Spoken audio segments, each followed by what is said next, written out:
नमस्कार मित्रों, स्वागत है आपका एक बार फिर से।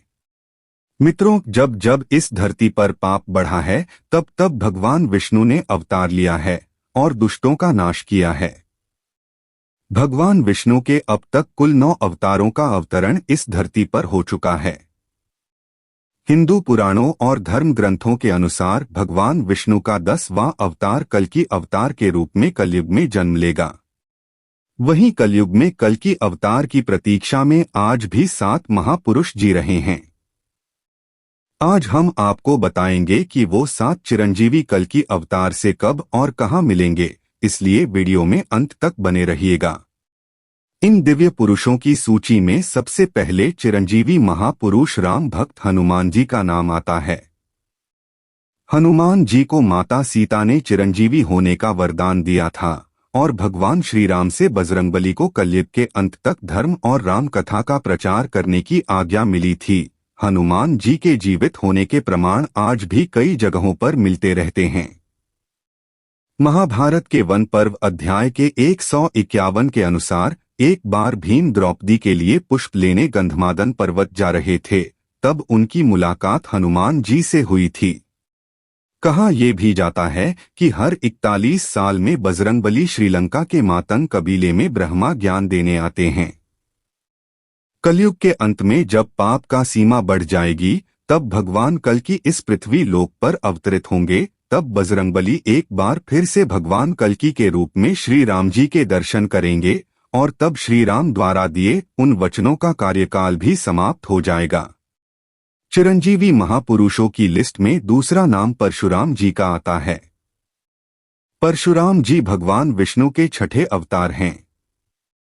चिरंजीवी होने के चलते उनके भी प्रमाण महाभारत काल में भी दिखे थे।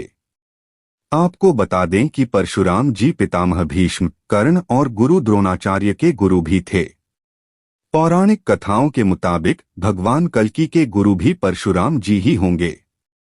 महाभारत काल में भी उनका निवास महेंद्रगिरी पर्वत पर ही था और आज कलयुग में भी वो इसी पर्वत पर तपस्या में लीन होकर कल्कि अवतार की प्रतीक्षा कर रहे हैं। अगले महापुरुष हैं राजा बलि। राजा बलि श्री हरि भक्त प्रहलाद के वंशज थे। उन्होंने अपने बल से तीनों लोकों को जीत लिया था। इसके साथ ही उनको बहुत बड़ा दानवीर भी माना जाता था। पौराणिक कथाओं की माने तो भगवान विष्णु ने राजा बलि के घमंड को तोड़ने के लिए वामन अवतार लिया था। एक बार श्री हरि राजा बलि के यज्ञ में शामिल हुए। यज्ञ के दौरान ही सभी ब्राह्मण अपने लिए राजा बलि से कुछ न कुछ दान मांग रहे थे, जो राजा बलि उन्हें दे भी रहे थे। जब वामन देवता की बारी आई तो उन्होंने सिर्फ 3 पग भूमि राजा बलि से मांग ली। तब राजा बलि और उपस्थित सभी ब्राह्मण हंस पड़े।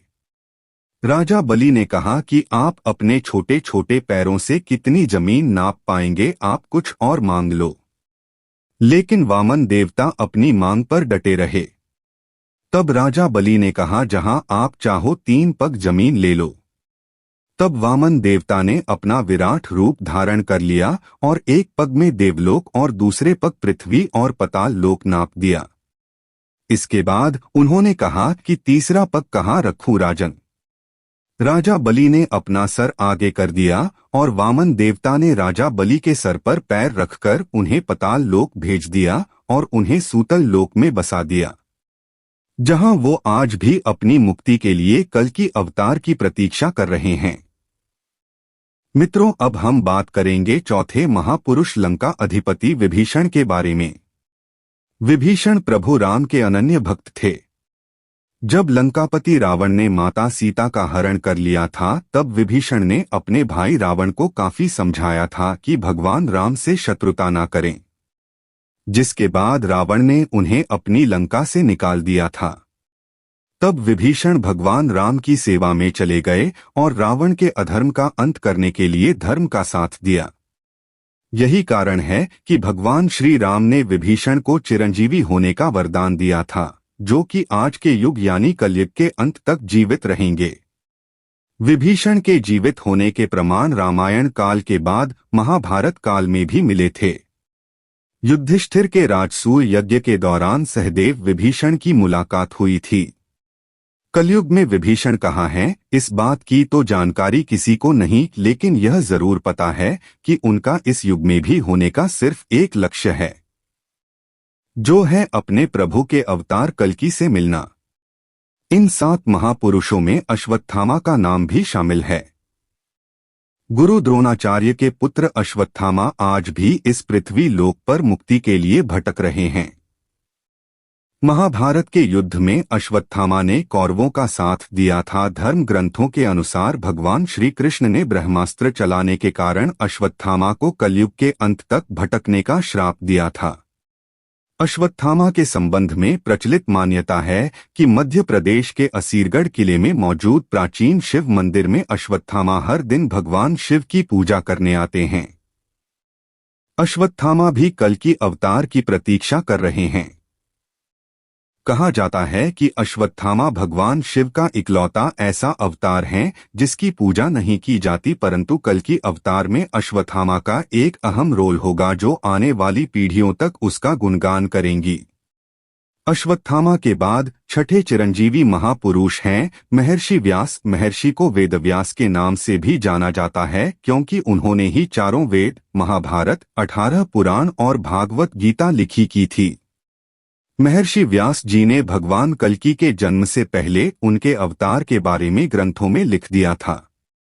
महर्षि वेदव्यास बहुत बड़े तपस्वी होने के कारण आज भी कलयुग में भगवान कल्कि के दर्शन के लिए तपस्या में लीन होकर इंतजार कर रहे हैं। कलयुग के आखिरी और 7वें चिरंजीवी महापुरुष हैं कृपाचार्य। संस्कृत ग्रंथों में उनको चिरंजीवी के रूप में बताया क्या है। कृपाचार्य अश्वत्थामा के मामा और पांडवों और कौरवों के आचार्य थे। भागवत के मुताबिक कृपाचार्य की गणना सप्तर्षियों में की जाती है। कहा जाता है कि वे इतने बड़े तपस्वी थे कि उन्हें अपने तप के बल पर चिरंजीवी रहने का वरदान मिला था। वहीं कुछ लोगों का मानना है कि उनकी निष्पक्षता के आधार पर उन्हें चिरंजीवी रहने का वरदान मिला था। कलयुग में कृपाचार्य अधर्म का नाश करने में कल्कि अवतार की मदद करेंगे। तो मित्रों, आपने देखा कि 7 चिरंजीवी कलयुग में भगवान विष्णु के अवतार कल्कि से कब और कहां मिलेंगे। आज की इस वीडियो में बस इतना ही। हम उम्मीद करते हैं कि हमारी वीडियो के जरिए आपको कई सवालों के जवाब मिल गए होंगे। अगर ये वीडियो पसंद आई हो तो इसे लाइक और शेयर जरूर कीजिएगा। अगर आपने हमारे चैनल को सब्सक्राइब नहीं किया तो जरूर करिए। इस वीडियो को अंत तक देखने के लिए आपका बहुत बहुत धन्यवाद।